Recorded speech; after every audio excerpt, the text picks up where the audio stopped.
Hey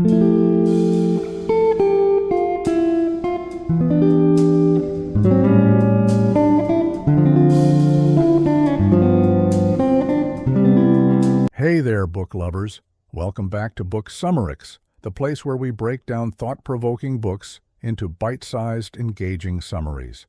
Today we're diving into a fascinating read, The Argumentative Indian, by the legendary Amartya Sen. This book isn't just about history, it's about debate, diversity, democracy, and the very soul of India. Whether you're a history buff, a philosophy geek, or just curious about India's rich intellectual heritage, this book has something for you. So, let's get into it. Chapter 1. Introduction. What's this book about? The Argumentative Indian is a collection of 16 essays where Amartya Sen, a Nobel Prize-winning economist, argues that India has always been a land of reasoning, discussion, and debate. From ancient Buddhist councils to Mughal court debates and modern political discussions, Sen shows us how argumentation has shaped India's history, democracy, and identity. He also challenges narrow views of Indian culture, showing that India has always been pluralistic, scientific, and deeply engaged with the world. Sounds interesting? Trust me, it gets even better. Chapter 2. The Argumentative Indian, India's Debate Culture. Did you know that India had public debates over philosophy and science nearly 2,000 years ago?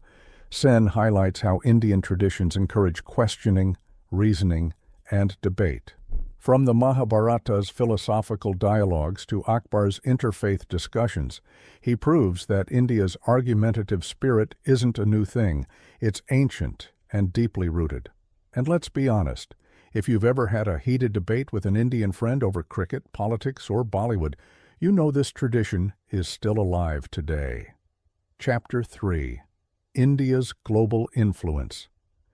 India wasn't just debating within its borders, it was influencing the world. Sen takes us on a journey through India's contributions to mathematics, science, medicine, and literature. For example, Aryabhata's work on zero and astronomy influenced Arab and European scholars.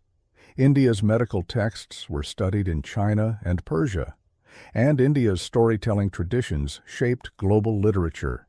Yet, Sen points out that colonial-era historians often ignored these achievements. He's here to remind us that India wasn't just a receiver of knowledge, it was a creator of it. Chapter 4. Indian Secularism. A unique concept. This part really stood out. Did you know that Indian secularism is different from Western secularism? In the West, secularism often means separating religion from politics completely. But in India, it's about equal respect for all religions, rather than eliminating religion from public life. Sen gives the example of Emperor Akbar, who removed religious taxes on non-Muslims and encouraged interfaith dialogue. Even centuries before that, Emperor Ashoka promoted religious tolerance across his empire. So next time someone says, India wasn't meant to be secular, just remind them, its history tells a different story. Chapter 5. Democracy and Public Reasoning. Sen believes that India's democracy isn't just about voting, it's about public reasoning. Real democracy thrives when people engage in open discussions and challenge ideas. Now let's be real, Indian politics is often messy, loud, and chaotic. But guess what? That's a feature, not a bug. Debate and disagreement help democracy grow. Sen argues that this tradition of argumentation is what keeps India's democracy alive, despite its many challenges. And honestly, I think he's right. What do you think? Let me know in the comments. Chapter 6. Caste, Gender, and Inequality. While celebrating India's argumentative tradition, Sen doesn't shy away from tough topics like caste discrimination, gender inequality, and economic disparity. He criticizes the caste system for suppressing dissent and voices from lower castes. He also calls out gender discrimination, showing how women have historically been excluded from education and leadership. Sen argues that India's debates must include all voices, not just the privileged, and I completely agree. A nation as diverse as India can't afford to leave anyone behind. Chapter 7. Final Thoughts and My Personal Take. So what did I think of the Argumentative Indian? Honestly, I found it fascinating.